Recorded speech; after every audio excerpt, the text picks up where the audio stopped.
upang patuloy na matulungan ang mga underboard nurses sa bansa na makapasa sa 2025 board examination, muling bubuksan ng Private Sector Advisory Council Healthcare Sector Group o PSAC ang kanilang Clinical Care Associate Program o CCA na tutulong sa mga makakapagtapos o nakapagtapos na ng nurse ngunit hindi nakapasa sa board exam. Tunghayan ang kabuuan ng balita sa aking report.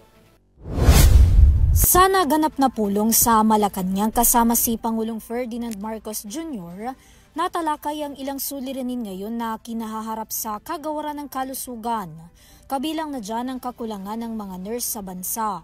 Kaya naman iniulat ng PSAC na muli silang tatanggap ng second batch ng mga nurse na nais makibahagi sa kanilang CCA program. Ang naturang programa ay naglalayong matulungan ng mga nakapagtapos ng nurse, ngunit hindi nakapasa sa kanilang board exam. Sa ilalim nito, tutulungan ng programa ang libu-libong mga nurse na makapag-review para sa susunod nilang pagsusulit. Ayon kay PSAC Healthcare Sector Lead Paulo Borromeo, katuwang nila ang Commission on Higher Education o CHED sa naturang programa.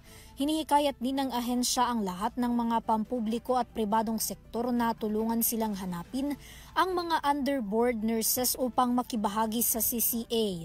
Sa ngayon, sabi ng pribadong sektor, nasa 457 na ang unang batch ng mga nurse na nag-enroll sa kanila. Kasalukuyan rin silang nasa pangangalaga ng 7 higher education institution upang matutukan sa pagre-review. Binigyang diin ng PSAC kay Pangulong Marcos na kapag naging matagumpay ang naturang programa, malaki ang maitutulong nito upang madagdagan pa ang mga nurse sa bansa. Bukod sa CCA program, naglunsad din ang grupo ng Enhanced Masters in Nursing Program at iba pa. Para sa UrTV News, Vanessa Cleofa, sumasaludo sa bawat Pilipino.